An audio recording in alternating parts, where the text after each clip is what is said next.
Okay. So this one right here, we have hydrogenation again, right? And in this case, we do get a ring structure, right? But this isn't a normal ring structure, is it? No. What's special about this one? Yeah, it's cis bicyclo, right? Meaning it has a bridge. Yeah, there's a bridge on it. So one of the rings is an octane, right? Means that it has an 8-membered ring for one part of it. What does this stuff mean? Ooh.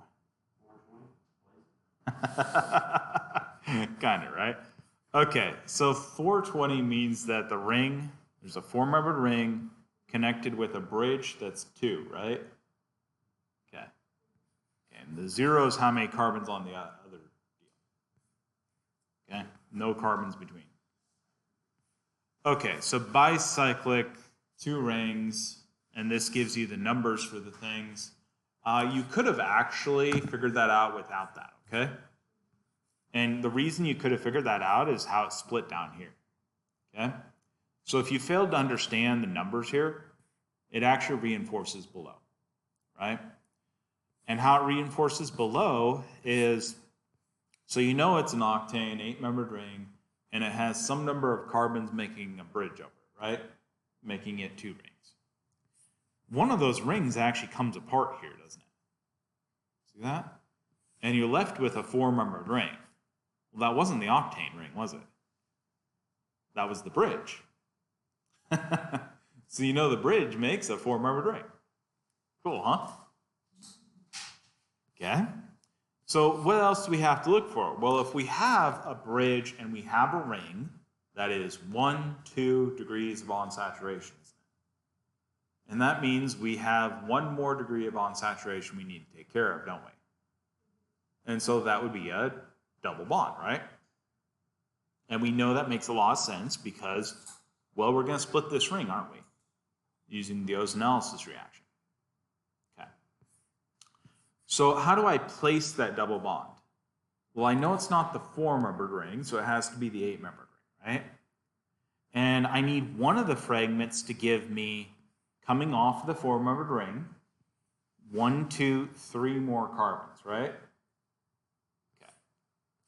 And coming on the other side of the ring, I need one that gives me 1 carbon. Okay?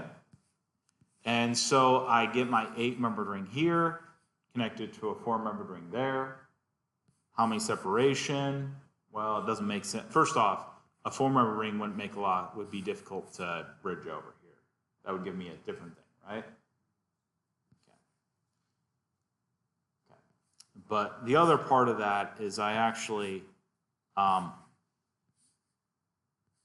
know that I need this 4-membered ring because of the second part here, right?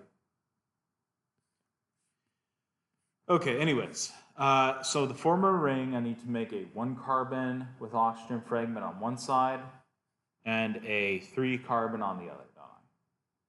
So 1, 2, 3, and 1. Connect them with a double bond, and I've made my other ring, haven't I?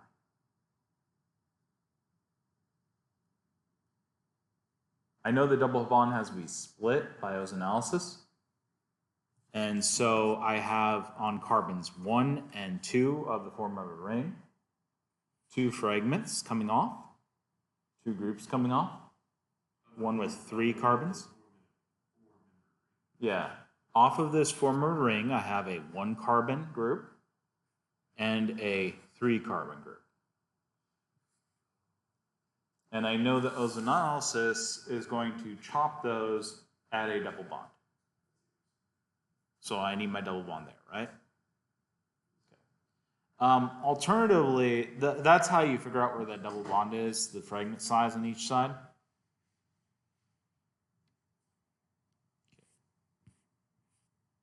Okay. We don't really show the geometry really well here, but anyways, that would be cis bicyclic, or bicyclo. 420 octane would be without this double bond. Mm-hmm.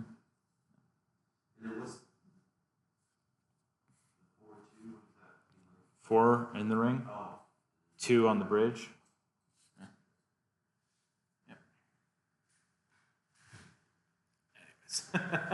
Those are not, I mean, they are a good thing to memorize the rules for that naming, because like I said, naming is sort of the first step of doing any problem, and it would make your life a lot easier, right?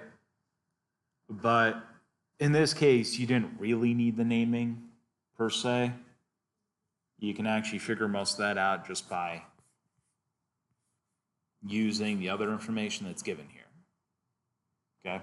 Like I said, this group has to be a cyclobutane because that was created when you chopped the other thing apart, right? If the double bond wasn't here, you didn't have a cyclobutane, you wouldn't have a ring, right? Like it would either be the cyclohexane or it'd be something else.